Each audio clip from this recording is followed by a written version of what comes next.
I imagine none of us are strangers to family disputes. As they say, you can't choose your family, right? But in today's story, we hear about a family dispute that ended in the most shocking violence. It was just before 7 p.m. on the 27th of December 2009 that police received a number of 999 calls about a serious incident in a normally quiet road in Maidstone in Kent. When police arrived at the scene, they just couldn't believe what they were looking at. It was chaos. There were damaged cars on the road, and one of them, a Ford Mondeo, was on fire. Two men lay on the floor, clearly both with serious injuries, and witnesses spoke of gunshots being fired. Just what had led to these scenes? Let's take a step back to find out. The family involved were the Treebys. Bill, Jack, and Gary Treeby were three of 12 children, and following the death of their mum in 2007, Gary, the youngest son, inherited a home, Broadview Farm near Gillingham in Kent. As well as inheriting the family farm, Gary also controlled the access to a piece of land left to his siblings. As is so often the case when inheritances are not distributed evenly, or some would say fairly, this caused significant tension within the family. Police later believe that the spark for the violence was an incident which occurred on Christmas Eve a few days earlier. The Treeby family had been socialising together at the Harrow pub almost directly opposite Broadview Farm. It didn't take much for tensions to rise to the surface, and Gary had to be separated from his nephew, Billy Jr., as the row got serious. It was reported because Billy Jr. had grasped on Gary's brother Jack, committing benefit fraud. When Gary later told his brother, he said that Jack, I quote, went off his head about it. The two had to be separated that night at the pub, and although it went quiet over the Christmas period, there were still threats made in phone calls between different members of the family. The tension continued to rise. It was on the 27th of December, just before 7 p.m, that it started. A Range Rover driven by Bill Treeby Sr. and a Ford Mondeo, containing his sons and his wife, approached Jack and Gary Treeby, who were part of a group standing outside Jack and Gary's sister Mary's house on Quarry Road in Maidstone. They were just standing around drinking tea and chatting. The group suddenly realised that the car was driving at them, and it hit Jack Treeby Jr., fortunately just a minor glance, as it raced past the house at some speed. There was then the unmistakable sound of a shotgun being fired from one of the cars, before the two cars reached the junction and turned back around. As they drove back along Quarry Road, one of the passengers leaned out of a window and again fired a shotgun. It was a surreal moment for those around watching, and slowly realising just what was happening, the crowd outside Mary's house ran for cover. Everyone in the road ran for their lives, quite literally, and both vehicles were being driven crazily. They were smashing into parked cars and were damaged. The Mondeo so severely that it had to be abandoned, and it was set on fire right there in the street. The Range Rover, however, was still going, and it headed down Quarry Road again, and another shot was fired, hitting Gary this time in the back of the leg. The car then bounded the pavement and hit Jack. This was no glancing blow this time, and there was a sickening thud as the car made contact with him. The car then stopped, and Charity Treeby, who was Bill Treeby Sr.'s wife, and two other men wearing balaclavas got out of the car, and they brutally beat Gary with an iron bar as he lay injured on the floor with gunshot wounds. It was a brutal attack and left him motionless. He later recalled what happened, saying, "The next I knew, I felt something hit my leg and I fell to the floor. I heard a bang. I'd been shot in the leg. I remember falling to the floor. I remember being beaten. I felt something hit me on the top of my head. I remember a few of them beating me." And then, as so often with the extreme violence we often hear about on this channel, in moments it was over and the Range Rover had roared off, and there was that terrible momentary silence following such an awful attack. As the emergency service arrived on the scene, they encountered chaos. It was a sight barely believable to the residents of this normally quiet Maidstone Street. Tragically, 43-year-old father of five, Jack Treby, died at the scene. He had suffered multiple injuries, including a fractured skull, after the Range Rover had driven over him. His wife Karen paid tribute to her husband following his death. She said, "Jack was a loving, caring father and husband who worshipped his wife and children. He did not deserve what happened to him.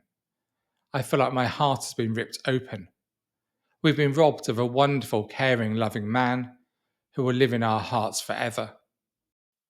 His son, Jack Treby Jr., had suffered injuries when the car collided with him, and Gary Treby, Jack Sr.'s brother, was left with a hole in his leg. A bone had been shattered and a pin had to be inserted from his hip to his kneecap, and he suffered a broken left arm, as well as cuts to his head and both his arms. But he was fortunate. He managed to make a full recovery. After the attack had ended, a passing motorist followed the Range Rover, and his information allowed police to recover the vehicle in a nearby field 2 days later. Searchers discovered the remains of a firearm and ammunition inside the vehicle. Police also uncovered documents linking both vehicles to Billy Treby Jr.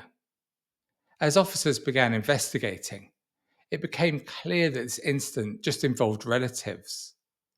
Charity Treby, Bill Sr.'s wife, was arrested on the 28th of December, while their children, George and Billy Treby Jr., gave themselves up to police on December the 30th, and Bill Treby Sr.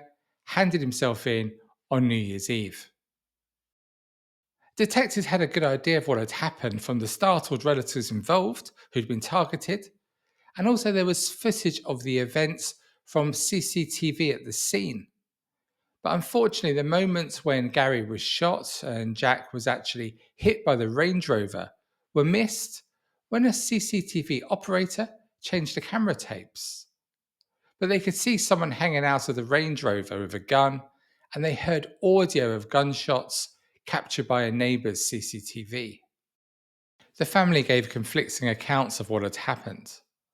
Bill Sr. claimed he was driving the Mondeo, but Billy Jr. told jurors that his dad was in fact at the wheel of the Range Rover. Bill's other son George denied everything, and Bill's wife, Bill Sr.'s wife that is, Charity Treby, denied she had any part in the events. But Mary Treby, outside whose house they were, who said she had a grandstand view, said very clearly to police that all four were in the vehicles. Bill Treby Sr. told detectives that he was invited by Gary to Mary Treby's house that day.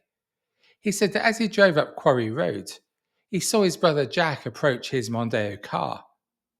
He got as far as the passenger side of the car, he said, then he pulled out a gun and shot straight through the back window. Bill Treby said he drove up Quarry Road, but it was blocked, so he turned back. As I got closer to the house, something shot out again. I lost control of the car and clipped something, he said.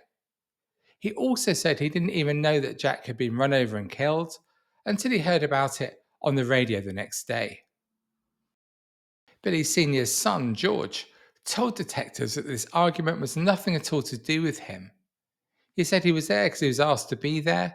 He didn't want to blame his older brother and his mum and dad, but he was very emotional as he had a young family and he knew that he was likely to go to prison if he was found guilty, and then he would miss seeing his children grow up. At the trial at Maidstone Crown Court, the family members in the dock all denied murdering Jack Treby, attempting to murder Gary Treby and Jack Treby Jr., causing grievous bodily harm with intent to Gary Treby, and attempting to inflict grievous bodily harm on Jack Treby Jr. The prosecutor began by saying, "This was family against family. This was not driver error. This was not trying to frighten people.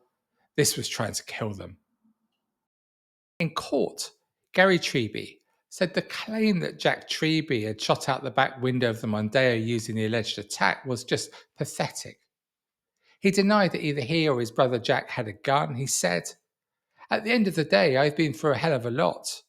I haven't just lost my brother, I've lost my best friend.